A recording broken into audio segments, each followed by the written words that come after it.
بسم اللہ الرحمن الرحیم۔ آج تک کے معزز ناظرین السلام علیکم۔ اب قسط 75 ملاحظہ فرمائیں۔ گولڈن ٹرائی اینگل روڈ پر اس وقت پولیس کی بھرمار ہوگی۔ سردار تھالوب نے میری بات کاٹ دی۔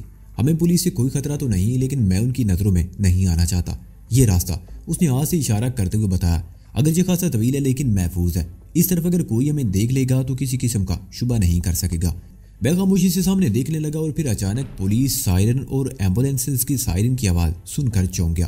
یہ آوازیں چاروں طرف سے آتی ہوئی محسوس ہو رہی تھی۔ میں نے کہا تھا نا کہ گولڈن ٹرائی اینگل روڈ پر پولیس کی بھرمار ہے، سردار تھالوب نے کہا۔ یہ آوازیں اسی طرف سے آ رہی ہیں، اس کا مطلب ہے کہ پولیس کو بہت دیر سے اطلاع ہے۔ میں نے کہا فائرنگ کی آوازیں تو رات ہی کو سن لی گئی ہوں گی، مگر ان حالات میں پولیس تو کیا فوج کے گوریلے بھی جنگل کا رخ نہیں کرتے۔ تھالوب چند لمحوں کو خاموش ہوا، پھر بات جاری رکھتے ہوئے بولا، رات کو جو لوگ فرار ہو گئے تھے ہو سکتا ہے ان میں سے کسی نے صبح پولیس کو اطلاع دے دی ہو۔ سین فونگ دارا یا آنگ سانگ سے تو ایسی توقع نہیں کی جا سکتی۔ میں نے کہا ان لوگوں سے کچھ بعید نہیں۔ تھالوب نے جواب دیا، ہو سکتا ہے پولیس کو یہ اطلاع آنگ سانگ ہی نے دی ہو۔ میں نہیں سمجھتا کہ وہ اپنے آپ کو پھنسانے کی کوشش کرے گا۔ میں نے کہا آنگ سانگ بیوروکریٹ ہے اور بیوروکریٹ سیاست دانوں سے زیادہ خطرناک ہوتے ہیں۔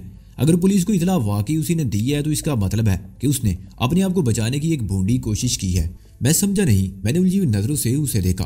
آنگ سانگ ایک اعلیٰ سرکاری عہدے پر فائز ہے، تھالوب نے کہا۔ ایسے بڑے افیسر جب کسی علاقے کے دورے پر جاتے ہیں تو مقامی افیسر ان کی خوشنودی حاصل کرنے کے لیے مختلف طریقوں سے رشوت پیش کرتے ہیں۔ آنگ سانگ کہہ سکتا ہے کہ پولیس چیف نے ان کے لیے پکنک کا پروگرام بنایا تھا۔ ایسے پروگراموں میں خوبصورت لڑکیاں ضرور شامل ہوتی ہیں۔ اب کہانی کچھ یوں ہوگی کہ وہ لوگ اس کاٹھی میں پکنک منا رہے تھے کہ رات کو ڈاکوؤں نے حملہ کر دیا، جس میں پولیس چیف اور چند اور لوگ مارے گئے۔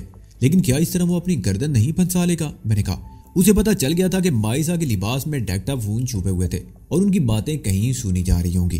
یہ تو اس کے وہم و گمان میں بھی نہیں ہوگا کہ ان کی باتیں ریکارڈ ہو چکی ہیں۔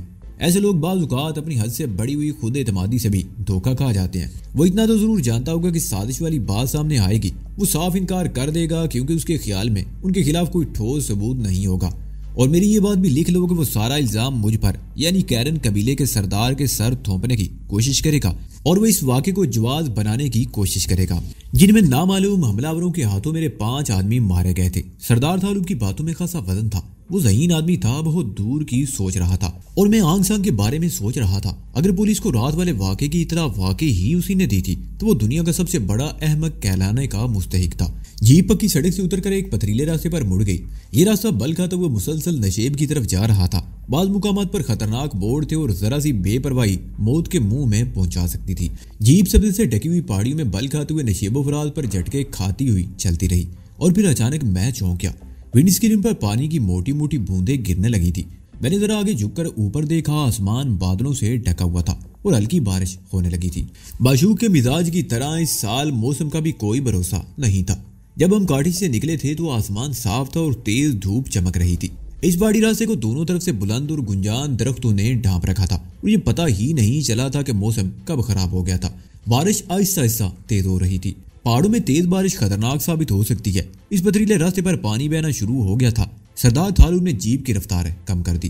پختہ سڑک سے اترنے کے بعد ہم تقریباً 20 کلومیٹر کا فاصلہ طے کر چکے تھے اور صحیح اندازہ نہیں تھا کہ مزید کتنا سفر کرنا ہوگا۔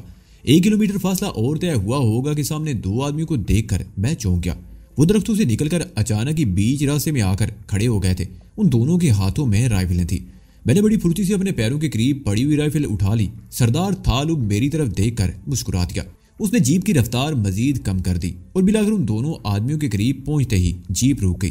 سامنے کھڑے ہوئے دونوں آدمی سردار تھالوب والی سائڈ پر آ گئے۔ ان کی رائفلیں نیچے کو جھکی ہوئی تھیں۔ میرے منہ سے بے اختیار گہرا سانس نکل گیا۔ مجھے سمجھنے میں دیر نہ لگی کہ وہ سردار تھالوب کے آدمی تھے۔ سردار تھالوب نے اپنی طرف کا شیشہ گرا دیا اور ان سے باتیں کرنے لگا۔ ان دونوں کا انداز بہت ہی معتبانہ تھا، اور پھر تھالوب جیپ کو اس راستے سے اتار کر درختوں میں لے گیا اور چند گز آگے جا کر روک دیا اور انجن بند کر کے میری طرف دیکھتے ہوئے بولا، پولیس اس بستی میں پہنچ چکی ہے، مگر یہ لوگ پولیس کی آمد سے پہلے ہی اس زخمی عورت کو بستی سے نکال کر اس طرف ایک پہاڑی غار میں لے آئے تھے۔ وہاں تک جیپ کا راستہ نہیں ہے، اس لیے ہمیں یہاں سے پیدل ہی آگے جانا ہوگا۔ کوئی گڑبڑ تو نہیں ہے سردار؟ میں نے اس کی طرف دیکھتے ہوئے کہا۔ ان لوگوں کو کیسے پتا چلا کہ تم اس طرف سے آ رہے ہو؟ بستی کی طرف آمد و رفت کے 3 راستے ہیں، سردار تھالوب نے بتایا، اور تینوں راستوں پر قبیلے کے آدمی کھڑے ہیں تاکہ بستی تک پہنچنے سے پہلے ہی مجھے اطلاع دے دی جائے۔ میں قبائلیوں کی اس انتظام پر اشش کر اٹھا وہ قبائلی جنہیں جاہل اور اجڑ سمجھا جاتا تھا بہت ذہین ثابت ہوئے تھے۔ میں بھی اپنی طرف کا دروازہ کھول کر نیچے اتر آیا۔ رائفل میں نے کندھے پر لٹکا لی تھی۔ سردار جیپ کی طرف اشارہ کرتے ہوئے ایک قبائلی سے کچھ کہہ رہا تھا، مگر وہ مسلسل انکار کر رہا تھا۔ بعد میں انکشاف ہوا کہ سردار اسے بارش سے بچنے کے لیے جیپ میں بیٹھ جانے کو کہہ رہا تھا، لیکن وہ اس لیے انکار کر رہا تھا کہ سردار کی جگہ پر بیٹھنے کو بہت بڑی گستاخی سمجھا جاتا تھا۔ اس نے درختوں کے نیچے کھڑے رہ کر جیپ کی حفاظت کی ذمہ داری قبول کر لی۔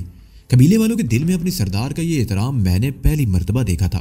میرا تو کسی قبیلے سے واسطہ ہی پہلی مرتبہ پڑا تھا، لیکن چند روز سے میں جو کچھ دیکھ رہا تھا اس سے مجھے یقین ہو گیا تھا کہ تمام قبائلی اپنے سرداروں کا اسی طرح احترام کرتے ہیں اور ان کے لیے اپنی جان تک نچھاور کرنے کو تیار رہتے ہیں۔ دوسرا قبائلی ہماری رہنمائی کے لیے آگے آگے چل رہا تھا۔ میری طرح سردار تھالب نے بھی رائفل کندھے پر لٹکا رکھی تھی۔ بدتدریج بلندی کی طرف جاتا ہوا راستہ خاصا دشوار تھا۔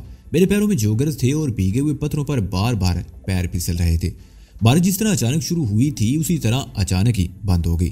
بادل بھی پلٹ کر ادھر ادھر بک رہے تھے، کبھی دھوپ چمکنے لگتی اور کبھی سورج بادل کے کسی ٹکڑے کے پیچھے چھپ جاتا۔ بارش بند ہونے کے باوجود پانی جھرنوں کی طرح پہاڑیوں سے بہہ رہا تھا۔ تقریباً 1 کلومیٹر کا فاصلہ طے کرنے کے بعد ہمارا رہبر ایک چٹان کے پیچھے غائب ہو گیا۔ ہم اس طرف مڑے تو میں ایک دم ٹھٹک کر رک گیا۔ 2 قبائلی اس چٹان کے پیچھے درختوں سے ٹیک لگائے کھڑے تھے، رائفلیں ان کے ہاتھوں میں تھی۔ تیسرا قبائلی ایک درخت کے اوپر چڑھا بیٹھا تھا، وہ گنجان پتوں میں چھپا ہوا تھا۔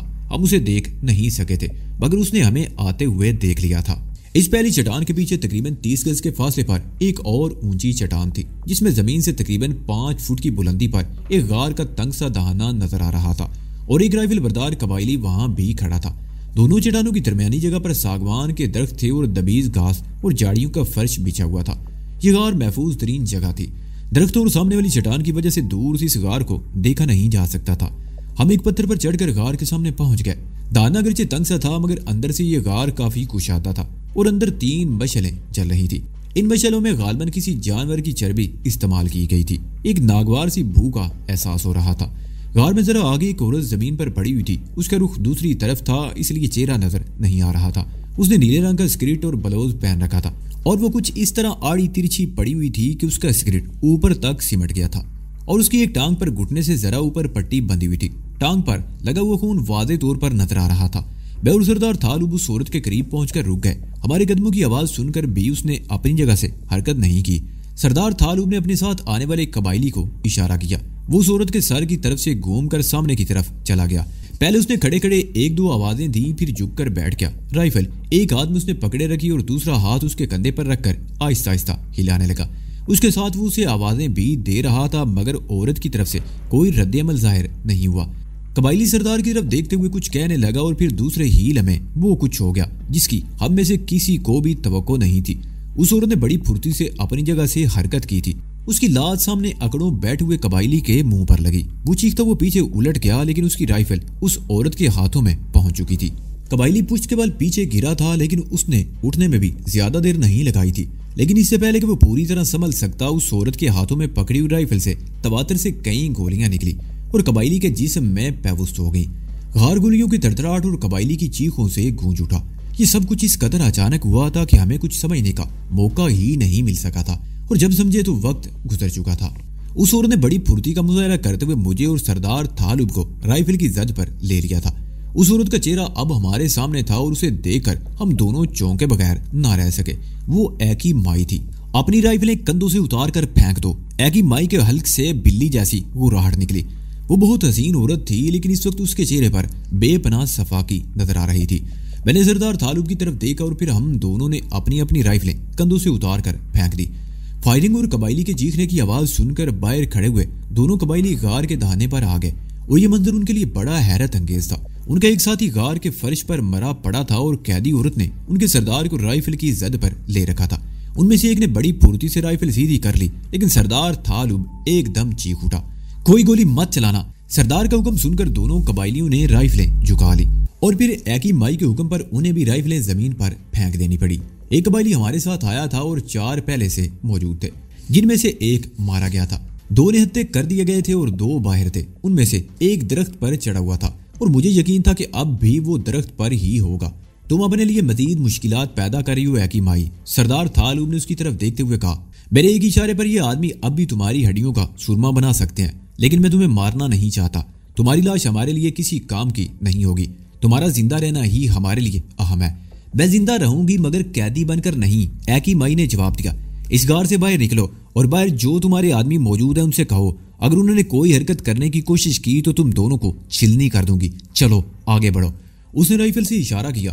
میں اندازہ لگا رہا تھا کہ ٹانگ زخمی ہونے کی وجہ سے ایکی مائی کے لیے کھڑے ہونا بھی مشکل تھا. اس نے دوسری ٹانگ پر دباؤ ڈال رکھا تھا. ہم اس کے اشارے پر الٹے قدموں چلنے لگے. دونوں قبائلی اب بھی غار کے دہانے کے قریب کھڑے ہوئے تھے. پیچھے ہٹتے ہوئے میرا پیر پھسل گیا. میں لڑکڑا کر پشت کے بل گرا. سردار تھالوب نے جھک کر میری طرف ہاتھ بڑھایا. تم سیدھے کھڑے رہو مسٹر تھالوب. ایکی مائی اسے رائفل کی زد پر لیتے ہوئے چیخی اور پھر میری طرف دیکھ کر گھرائی. شرافت سے اٹھ کر کھڑے ہو جاؤ ورنہ گولیوں سے بھون کر رکھ دوں گی.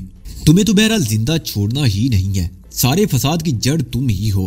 تم ٹانگ نہ اڑاتے تو اب تک ہم اپنے مقصد میں کامیاب ہو چکے ہوتے. تمہیں تو ہر حال میں مرنا ہے. تمہاری وجہ سے ہم بہت نقصان اٹھا چکے ہیں لیکن ہم اپنے اس منصوبے کو ناکام نہیں ہونے دیں گے. بات تو وہ مجھ سے کر رہی تھی لیکن رائفل اس نے تھال اوپر تان رکھی تھی. میں چونکہ زمین پر گرا ہوا تھا اس لیے شاید اسے میری طرف سے کوئی خطرہ محسوس نہیں ہو رہا تھا اور میں اس کی اسی حماقت پر دل میں مسکرائے بغیر نہ رہ سکا. میں نے ایکی مائی کے چہرے پر نظریں جماتے ہوئے اپنے آپ کو اس طرح حرکت دی جیسے اٹھنا چاہ رہا ہوں لیکن دوسرے لمحے میں زمین پر پڑے پڑے لٹو کی طرح گھوم گیا. میرے ایک پیر کی ٹھوکر ایکی مائی کی زخمی ٹانگ پر پنڈلی کی ہڈی پر لگی. وہ چیختی ہوئی لڑکھڑائی اور پشت کے بل گری. پہلے اس کے دونوں ہاتھ رائفل پر تھے لیکن گرتے اس کا ایک ہاتھ رائفل سے ہٹ گیا تھا. رائفل اب بھی دوسرے ہاتھ میں تھی. اس نے حیرت انگیز پھرتی کا مظاہرہ کرتے ہوئے رائفل کو ایک بار پھر دونوں ہاتھوں میں سنبھال لیا لیکن اس سے پہلے کہ اسے رائفل سیدھی کرنے کا موقع ملتا میں سانپ کی طرح پھنکارتا ہوا اس کے اوپر جا گرا اور رائفل پر ہاتھ ڈال کر اس کا رخ اوپر کی طرف کر دیا. ایکی مائی کی انگلی نے ٹریگر دبا دیا. غار ایک بار پھر تڑتڑاہٹ کی آواز سے گونج اٹھا. گولیاں غار کی چھت پر لگی. اگر رائفل کا رخ تبدیل ہونے میں ایک پل کی بھی تاخیر ہو جاتی تو سامنے کھڑا ہوا سردار تھالوب چھلنی ہو چکا ہوتا. میں ایکی مائی کے سینے پر سوار تھا. میں نے اس کی کلائی پر اس طرح دباؤ ڈالا کہ رائفل جھکتی ہوئی زمین پر جا لگی اور اس کا رخ دیوار کی طرف ہو گیا. میں نے ایک ہاتھ سے رائفل کو دبائے رکھا اور دوسرا ہاتھ اس کے گلے پر جما دیا. میرا انگوٹھا ایکی مائی کے نرخے پر تھا. معمولی سے دباؤ ہی سے اس کی مزاحمت نے دم توڑ دیا. رائفل پر اس کی گرفت ڈھیلی پڑ گئی. میں نے رائفل اس کے ہاتھ سے چھین کر دور پھینک دی اور ایکی مائی کو چھوڑ کر کھڑا ہو گیا. ایکی مائی دونوں ہاتھوں سے گلا سہلانے لگی. اس کے ساتھ ہی وہ زخمی ٹانگ پٹک رہی تھی. میں نے اس کی ٹانگ پر ایک اور زوردار ٹھوکر رسید کر دی. سردار تھالوب نے ٹھیک کہا تھا. تم اپنے لیے مزید مشکلات پیدا کر رہی ہو. میں نے گھوراتے ہوئے کہا. سردار کے آدمی نے تمہارے زخم کی مرہم پٹی کی. تمہیں کوئی تکلیف نہیں ہونے دی اور اس کا صلہ تم نے یہ دیا کہ نہ صرف ان کے ایک ساتھی کو مار ڈالا بلکہ ان کے سردار کو بھی ہینڈ اپ کرا دیا اور اسے جان سے مار دینے کی دھمکی دی. تم شاید ان قبائلیوں کو نہیں جانتی. یہ اپنی جان تو دے سکتے ہیں لیکن اپنے سردار کی توہین برداشت نہیں کر سکتے. تم ان کی آنکھوں میں غصہ اور نفرت دیکھ رہی ہو. میں نے غار کے دہانے پر کھڑے ہوئے قبائلیوں کی طرف اشارہ کیا. ان دونوں نے اپنی رائفلیں اٹھا کر ایکی مائی پر تان لی تھی. وہ تم سے اپنے ساتھی کے قتل اور سردار کی توہین کا بدلہ لینے کو بے چین ہے لیکن میں انہیں یہ اجازت نہیں دوں گا کہ تمہیں جان سے مارے. البتہ انہیں اتنا موقع ضرور دیا جائے گا کہ وہ اپنے انتقام کی تھوڑی سی پیاس بجھا لیں تمہارے اس خوبصورت جسم سے. میں نے خاموش ہو کر سردار تھالوب کی طرف دیکھا. وہ عجیب سی نظروں سے میری طرف دیکھ رہا تھا. سردار تھالوب، میں نے آنکھ کا گوشہ دباتے ہوئے کہا، ہم دونوں باہر چلے جاتے ہیں اور تم اپنے چاروں آدمی کو اندر بھیج دو تھوڑی دیر کے لیے تاکہ وہ ایکی مائی وحشت زدہ سی نظروں سے کبھی میری طرف اور کبھی غار کے دہانے پر کھڑے ہوئے ہٹے کٹے دونوں قبائلیوں کی طرف دیکھ رہی تھی. شولو، سردار نے ان میں سے ایک کو مخاطب کرتے ہوئے تھائی زبان میں کہا تاکہ ایکی مائی بھی سمجھ لے.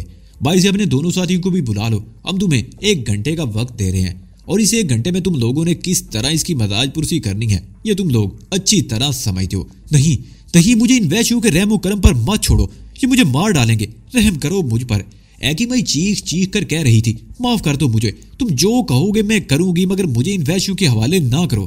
سردار تھالوب نے مسکراتی ہوئی نگاہوں سے میری طرف دیکھا اور اپنے آدمیوں سے قبائلی زبان میں کچھ کہا. وہ دونوں وہیں رک گئے.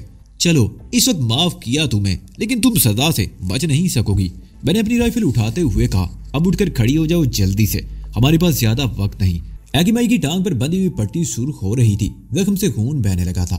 وہ اٹھ کر کھڑی ہوئی لیکن پھر لڑکھڑا کر گر گئی اور بے بسی سے میری طرف دیکھنے لگی. اس کی آنکھوں میں آنسو آ گئے تھے.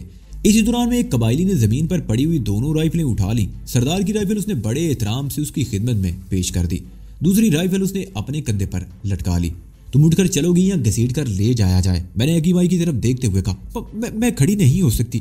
مجھ سے نہیں چلا جاتا، ایکی مائی نے کہا۔ وہ اب باقاعدہ رو رہی تھی۔ اس نے زخمی ٹانگ کو دونوں ہاتھوں سے دبا رکھا تھا۔ میں نے تھالوب کی طرف دیکھا، وہ قبائلی زبان میں اپنے آدمیوں سے باتیں کرنے لگا۔ پھر وہ قبائلی جو ہمیں غار تک لایا تھا آگے بڑھا۔ اس نے اپنی رائفل میرے حوالے کی اور ایکی مائی کے قریب جا کر رک گیا۔ چند میں اس کی طرف دیکھتا رہا، پھر جھک کر بڑی پھرتی سے ایکی مائی کو اٹھا کر کندھے پر لاد لیا۔ ایکی مائی چیخ اٹھی۔ شولو نامی اس قبائلی نے ایکی مائی کو بڑی ہمدردی سے بوری کی طرح اپنے کندھے پر لاد لیا تھا۔ ہم غار سے باہر آ گئے۔ دوسرے قبائلیوں کو ہدایت کر دی گئی تھی کہ وہ اپنے ساتھی کی لاش بستی میں لے جائیں اور اس کی آخری رسومات کا بندوبست کریں۔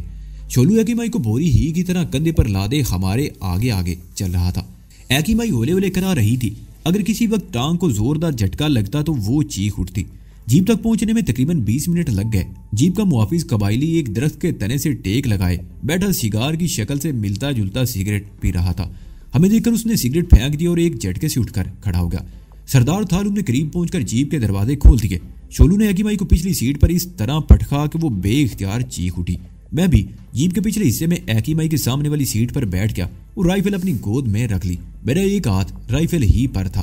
سردار تھالوب نے اسٹیئرنگ کے سامنے بیٹھ کر انجن سٹارٹ کیا اور جیپ کو ریورس گیئر میں درختوں سے نکال کر پتھریلے راستے پر لے آیا۔ اس نے دونوں قبائلیوں کی طرف دیکھ کر ہاتھ بلند کیا اور جیپ کو پتھریلے راستے پر ڈال دیا۔ واپسی پر کوئی غیر معمولی یا ناخوشگوار واقعہ پیش نہیں آیا۔ ہم کاٹی پہنچے تو دوپہر کا 1 بج چکا تھا۔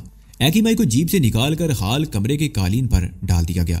اس کے چہرے پر تکلیف کے تاثرات نمایاں تھے اور وہ پریشان نظروں سے رنگولی، جانکی اور وانگ ڈن کی طرف دیکھ رہی تھی۔ وانگ ڈن سے معلوم کرو اگر فرسٹ ایڈ کا کوئی سامان یہاں پر موجود ہو تو اس کی ڈریسنگ کر دو، میں نے جانکی کی طرف دیکھتے ہوئے کہا۔ یہاں ہر چیز موجود ہے، میں بھی میڈیسن باکس لے کر آتا ہوں، وانگ ڈن کہتا ہوا باہر نکل گیا۔ چند منٹ بعد وہ اپنے کوارٹر سے میڈیسن باکس لے آیا۔ جانکی ایکی مائی کے قریب بیٹھ گئی اور اس کی ٹانگ پر لپٹی ہوئی پٹی کھولنے لگی۔ یہ کوئی باقاعدہ ڈریسنگ نہیں تھی، چادر یا کسی ایسے ہی کپڑے کا ٹکڑا پھاڑ کر باندھ دیا گیا تھا۔ خون کے ساتھ اس پٹی پر ہرے رنگ کا کوئی گاڑھا سا مادہ بھی جمع ہوا تھا۔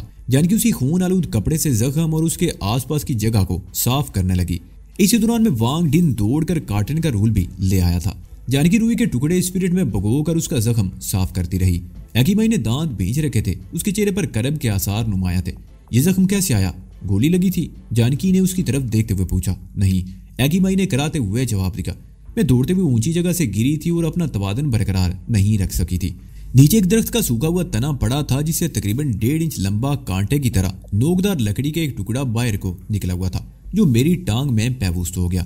میں نے بڑی مشکل سے ٹانگ کو الگ کھینچا تھا۔ زخم سے بے تحاشا خون بہنے لگا۔ میں نے اپنا سکارف زخم پر باندھ دیا لیکن خون بند نہیں ہوا، اور اگر وہ لوگ نہ ملتے تو شاید خون زیادہ بہہ جانے سے میں وہاں جنگل میں پڑے پڑے ہی ختم ہو جاتی۔ جانکی اس کے زخم کو دبا دبا کر دیکھتی رہی۔ اسے شبہ تھا کہ اگر کوئی پھانس اندر رہ گئی ہو تو خطرناک ثابت ہو سکتی تھی۔ لکڑی کا بہت معمولی سا ریشہ بھی پھول کر زخم کو بگاڑ سکتا تھا۔ وہ زخم کو دباتی تو ایکی مائی کرا اٹھتی۔ کئی مرتبہ چیخ دبانے کے لیے اس نے اپنے منہ پر ہاتھ رکھ لیا تھا۔ جانکی نے اطمینان کر لیا تھا کہ زخم کے اندر کوئی پھانس نہیں تھی۔ اس نے دوا لگا کر پٹی باندھ دی۔ خون زیادہ بہہ جانے اور تکلیف سے ایکی مائی کا چہرہ سفید ہو گیا تھا اور اس میں پکڑے جانے کے خوف کا عنصر بھی شامل تھا۔ ایکی مائی کو قالین سے اٹھا کر ایک کمرے میں بیڈ پر لٹا دیا گیا۔ میں اور سردار تھالوب کمرے میں تھے۔ میں نے کمرے کا دروازہ بند کیا تو ایکی مائی کے چہرے پر خوف کے تاثرات کچھ اور گہرے ہو گئے۔ اب تمہارے سامنے 2 ہی راستے ہیں ایکی مائی، میں نے اس کے چہرے پر نظریں جماتے ہوئے کہا۔ یا تو تم خود بخود زبان کھول دو یا مجھے تمہاری زبان کھلوانی پڑے گی۔ کیا جاننا چاہتے ہو؟ ایکی مائی نے خوف زدہ لہجے میں پوچھا۔ اس سازش میں اور کون کون شریک ہے؟ میں نے پوچھا۔ کون سی سازش؟ میں کسی سازش کے بارے میں نہیں جانتی، وہ رک رک کر بولی۔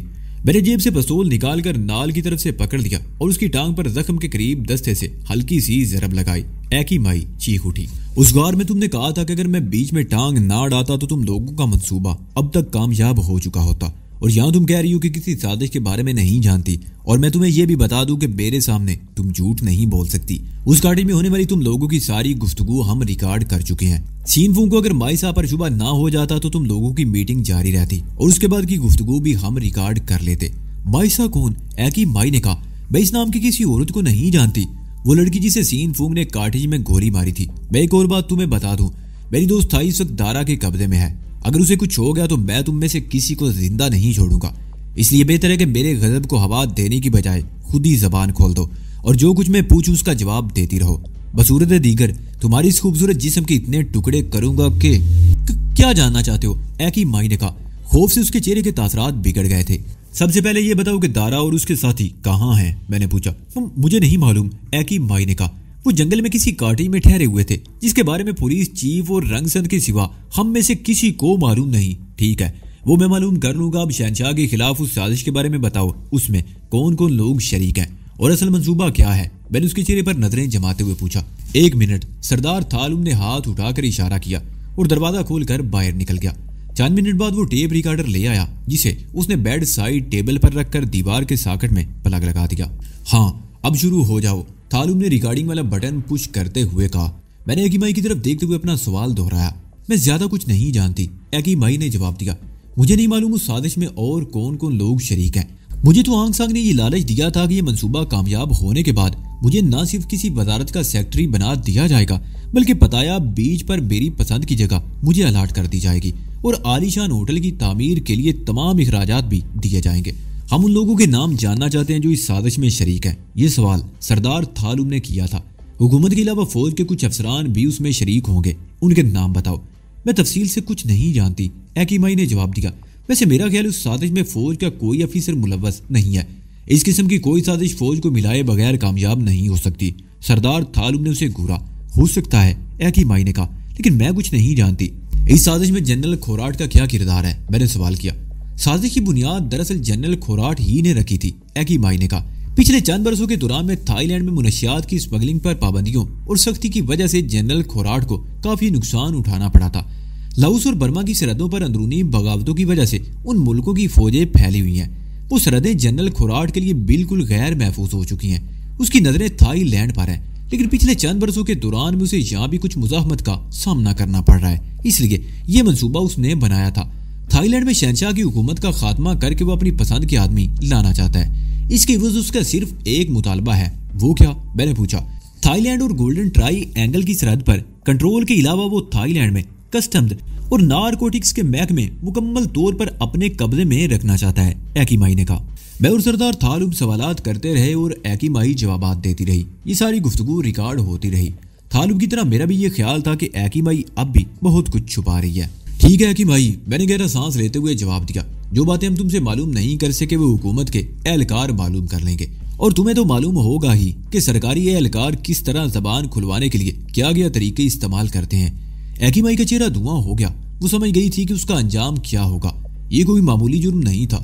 شہنشاہ کے خلاف سازش سب سے گھنونا اور سنگین ترین جرم سمجھا جاتا تھا، اور اس کی سزا موت سے کم نہیں ہو سکتی تھی، اور عین ممکن ہے ان لوگوں کو اپنی صفائی کا موقع دیے بغیر فائرنگ اسکواڈ کے حوالے کر دیا جائے۔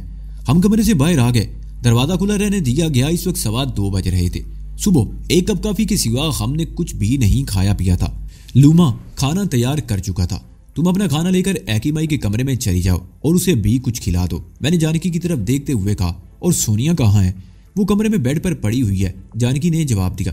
وہ سمجھتی ہے کہ شاید ہم جرائم پیشہ ہیں اور اس کے ذریعے اس کی ماں کو بلیک میل کر کے کوئی کام نکلوانا چاہتے ہیں۔ اسے رنگ سند کے بارے میں بتایا تو نہیں؟ میں نے پوچھا۔ ابھی تک تو کچھ نہیں بتایا گیا، اور یہ خبر بھی اسے تم ہی بتاؤ گے کہ اس کی ماں اب اس دنیا میں نہیں رہی اس مرتبہ، رنگولی نے جواب دیا۔ ٹھیک ہے، اسے لے کر آؤ، ہم اکٹھے بیٹھ کر کھانا کھائیں گے، میں نے کہا۔ اور پھر چند منٹ بعد ہم سب میز کے گرد بیٹھے کھانا کھا رہے تھے۔ سونیا کے چہرے پر بے پناہ اداسی تھی۔ کھانے کے بعد میں سونیا کو لے کر ایک کونے میں بیٹھ گیا اور اس سے باتیں کرنے لگا۔ میں اسے ٹٹولنے کی کوشش کر رہا تھا کہ اس میں حب الوطنی کا کچھ مادہ ہے بھی، یا وہ بھی اپنی ماں کی طرح کرپشن اور ہر طرح کی ناجائز آمدنی پر یقین رکھتی ہے۔ اس کی باتوں سے اندازہ ہوا کہ وہ ماں کی غیر قانونی سرگرمیوں سے قطعی لا علم ہے۔ وہ اپنی ماں کو دیوی کا درجہ دیتی ہے جس نے بڑی محنت سے اسے پروان چڑھایا اور اسے زندگی کی تمام آسائشیں مہیا کرنے کے لیے شب و روز کڑی محنت کرتی ہے۔ وہ تصور بھی نہیں کر سکتی تھی کہ اس کی ماں کسی قسم کی غیر قانونی سرگرمیوں میں ملوث ہو سکتی ہے، جبکہ وہ خود محب الوطن لڑکی تھی۔ اسے اپنے ملک سے اور اپنے شہنشاہ سے محبت تھی۔ وہ اس بات پر یقین رکھتی تھی کہ تھائی لینڈ کی ترقی اور خوشحالی شہنشاہ کی عوام سے دلچسپی کی برہون منت تھی۔ منشیات کے حوالے سے بھی اس کے خیالات بڑے واضح تھے۔ اس کا خیال تھا کہ منشیات پیدا کرنے والوں اور فروخت کرنے والوں کو گولیوں سے بھون دینا چاہیے۔ یہ لوگ انسان نہیں، موت کے ہرکارے ہیں جو دنیا بھر میں نوجوان اور نوعمر نسل کو تباہ کر رہے ہیں۔ مگر تم مجھ سے یہ سب کچھ کیوں پوچھ رہے ہو؟ سونیا نے چبھتی ہوئی نظروں سے میری طرف دیکھا۔ اس لیے کہ تمہارے وطن اور شہنشاہ کو اس وقت تم جیسے وفاداروں کی ضرورت ہے، میں نے جواب دیا، جو شہنشاہ اور ملک کی سلامتی کے لیے اپنی جان کا نذرانہ پیش کرنے کا حوصلہ رکھتے ہوں۔ کیا کہہ رہے ہو؟ سونیا بولی، کیا شہنشاہ یا اس ملک پر کوئی آفت آنے والی ہے؟ یہی سمجھ لو، میں نے محتاط الفاظ استعمال کرتے ہوئے کہا۔ اگر تم سے یہ کہا جائے کہ تمہاری ماں کے دل میں وطن کی وہ محبت نہیں جو ہونی چاہیے تو تم کیا کہو گی؟ بکواس، سونیا نے جواب دیا۔ میری ماں ایک محب وطن عورت ہے، اس نے ساری زندگی پولیس کے محکمے میں رہ کر اس ملک کی خدمت کرتے ہوئے گزاری ہے، اس کی وطن پرستی پر کوئی شبہ نہیں کیا جا سکتا۔ تمہاری ماں کی تنخواہ بہت معمولی تھی، کیا تمہارے خیال میں اس معمولی تنخواہ میں اتنی جائیداد بنائی جا سکتی ہے؟ اس طرح شاہانہ انداز میں زندگی گزاری جا سکتی ہے؟ کیا کہنا چاہتے ہو؟ سونیا نے مجھے گھورا۔ کیا تم یہ سمجھتے ہو کہ میری ماں رشوت لیتی ہے یا غیر قانونی سرگرمیوں میں ملوث ہے؟ ہاں سونیا، کچھ ایسی ہی بات ہے، میں نے کہا۔ جھوٹ بولتے ہو تم، بکواس ہے یہ، سونیا چیخی۔ میری ماں ایک شریف عورت ہے، اس نے محنت کر کے دولت کمائی ہے۔ جرائم پیشہ لوگ تم ہو، مجھے یرغمال بنا کر میری ماں سے کچھ ناجائز کام کروانا چاہتے ہو۔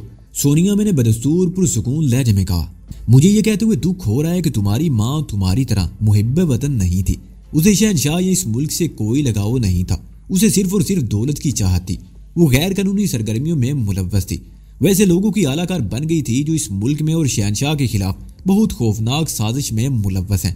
تم میری ماں کے لیے ماضی کا صیغہ استعمال کر رہے ہو کیا؟ ہاں یہ سچ ہے، تمہاری ماں اب اس دنیا میں نہیں رہی، میں نے کہا۔